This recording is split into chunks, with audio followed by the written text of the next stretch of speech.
Like I said, when you're an entrepreneur, you really got to get yourself going. You have to push yourself and you have to have a plan. And this book really teaches you how to break down your year into 12 weeks, which sounds kind of crazy, but it's really productive.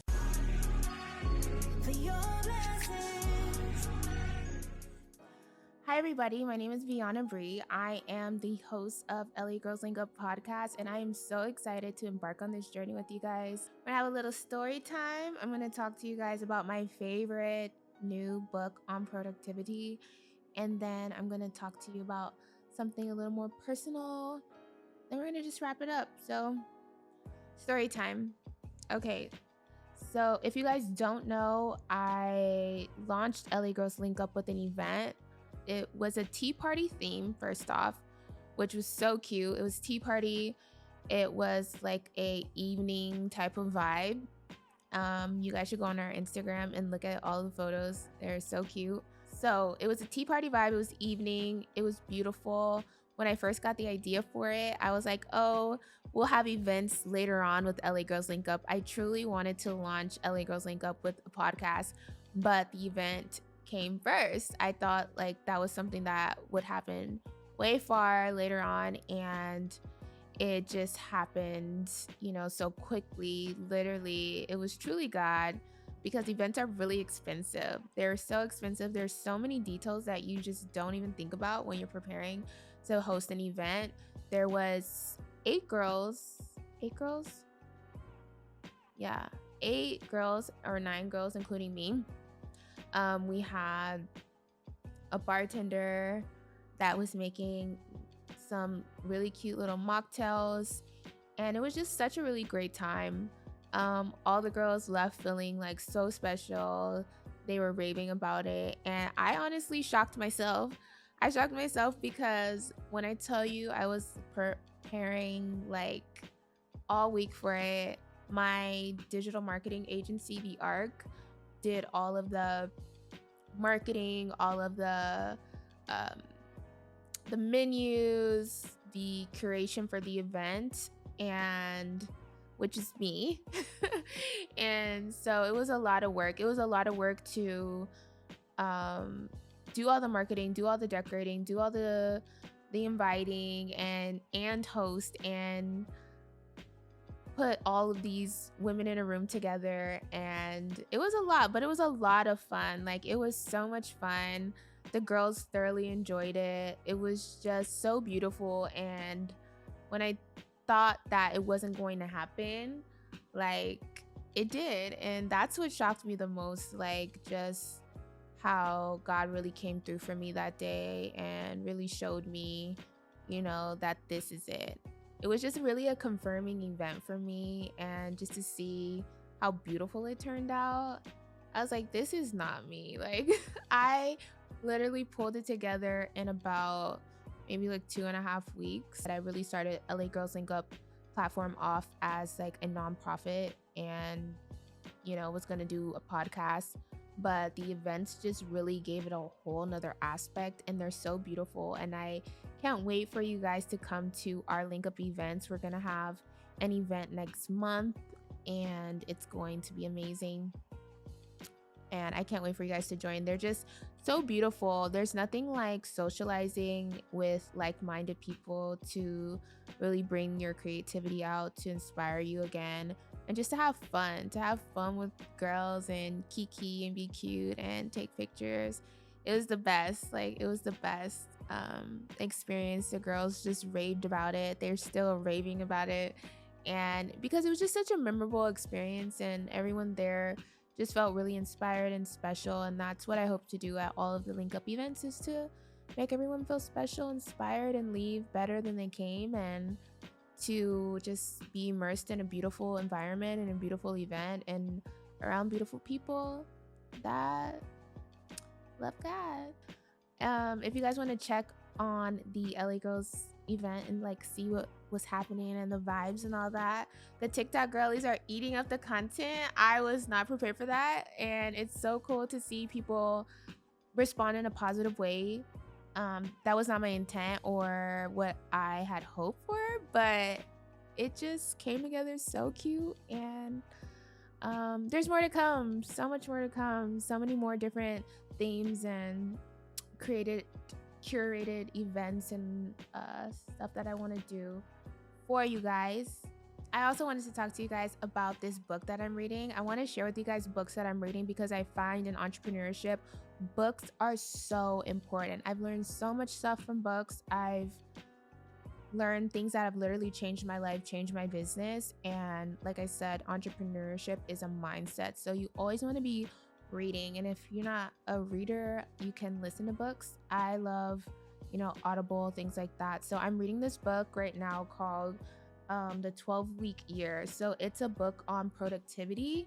And like I said, when you're an entrepreneur, you really got to get yourself going. You have to push yourself and you have to have a plan. And this book really teaches you how to break down your year into 12 weeks, which sounds kind of crazy, but it's really productive. So 12 weeks is like one quarter. When you're doing business, it goes in quarters. So it's every 3 months is one quarter.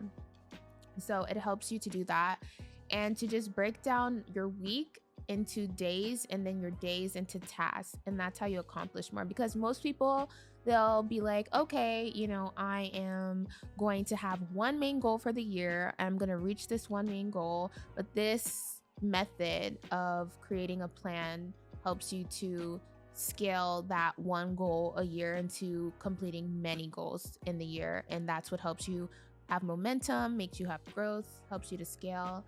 So some takeaways from the book. It's also by Brian P. Moran. And if you guys, I don't know if you guys can see this cover. So it's a really basic cover, but it's a New York Times bestseller.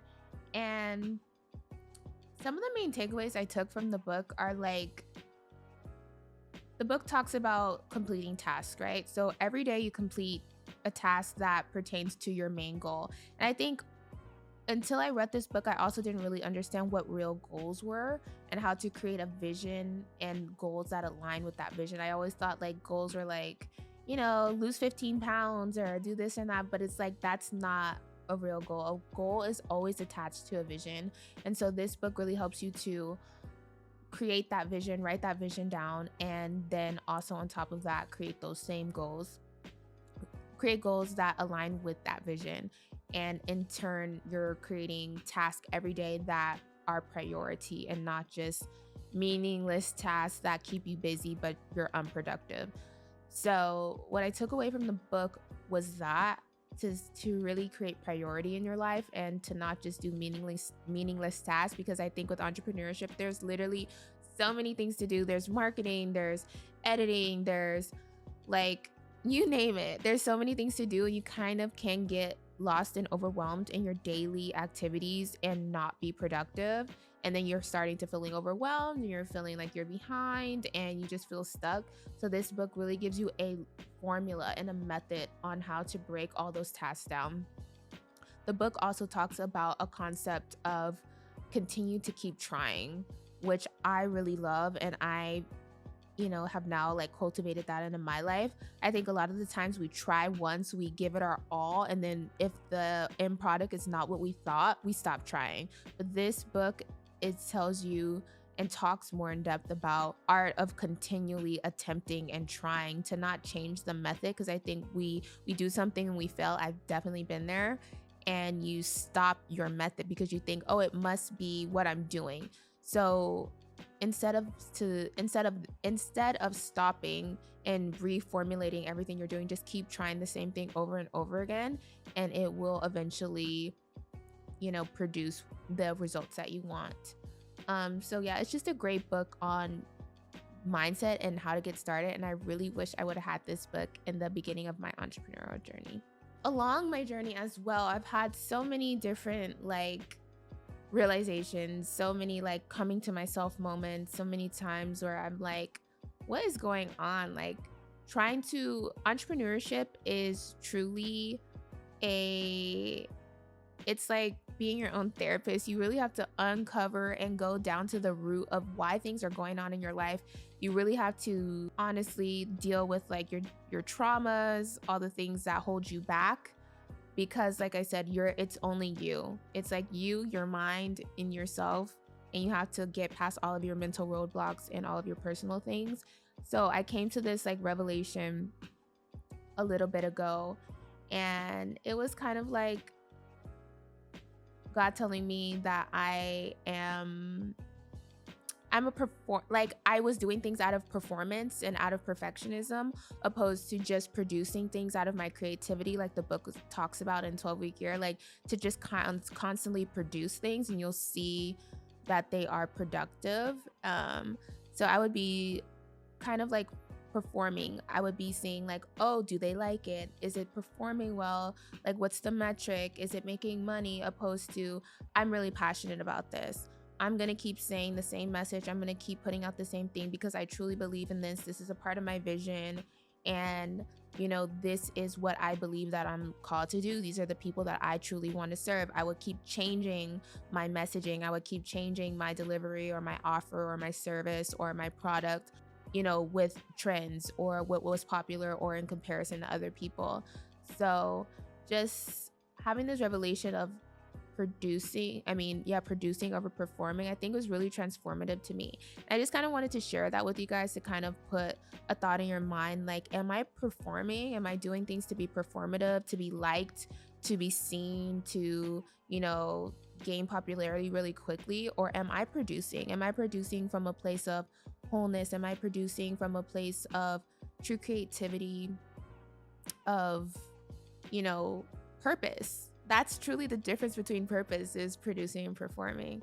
So that is something deep that you do have to uncover within yourself, though. And that comes from, we're going to talk about childhood traumas on another episode, because that's definitely a childhood trauma. That's from something, that I dealt with when I was younger, trying to fit in and not feeling like enough and wanting to, please everyone around me.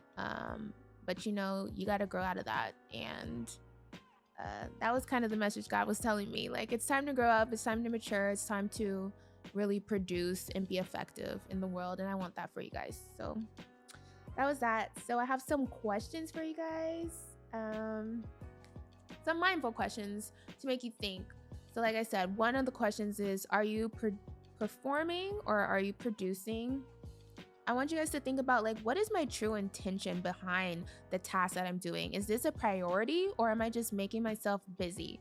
Because a lot of days, like, time flies by. If you are over the age of, I feel like 25, your life just like flies by after that. I don't know what happens, but time just like speeds up. So you really have to take hold of your days. You have to take hold of your times. Like, I even have to wake up at 5 a.m. now just to get everything done, just to be productive, to wake up, to pray, to work out, to, have time blocks. Time blocking is so important. The 12-week yearbook talks about that too.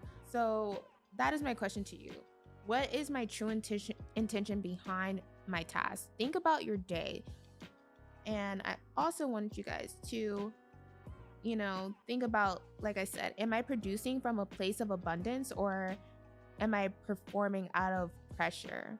Because I used to do that too. I'd be like, I'm in a rat race, almost in competition with every other person, with people I don't even know, just random people on the internet. You're like feeling like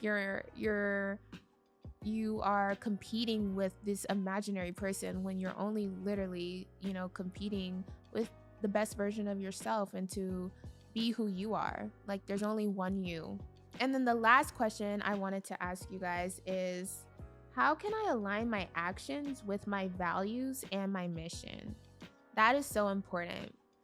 Before embarking on this new journey and just becoming older, I was not creating things out of values. I had to sit down and really ask myself, like, what are my values? I think that's a good question to ask yourself too. Like, what really are my values? I think a lot of people just are doing things out of, just out of like almost automation, and they're not thinking about, does this align with my values? Is this going to help me in life? Is this, truly aligned with who I am? So think about that. How can I align my actions with my values and mission? Also, write a mission for yourself as an individual. Mission statements are not just for businesses, they are for you. You need a mission, and you need to, like the Bible says, write your vision and make it plain. Have a mission, have a purpose, and know this stuff. Write it down. It's so important to write everything down.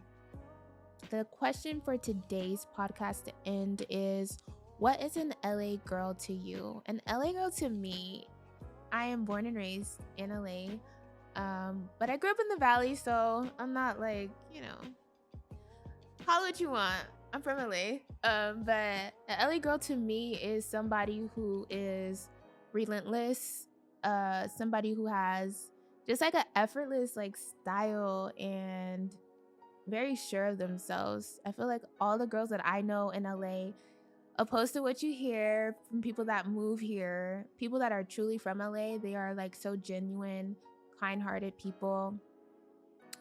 They hustle. They, so stylish. LA girls are so stylish, but most of all, I think that they just have a tenacity that other people don't have. And they're true creatives. Most of the girls that I know in LA, they are true creatives. They aspire to do something greater, and they're just stylish, fun, beautiful girls. LA girl to me is just somebody who just doesn't give up and keeps going after their dreams. I'm Vianna Bree, your host, and I can't wait to embark on this inspiring journey with you. Let's stay connected, stay inspired, and keep linking up for future and boundless success. And if anything resonated with you on the episode, I would love for you guys to DM me, share this with your friends, and just stay connected with us. And I can't wait to see you guys on the next one. All right, catch you later. Bye.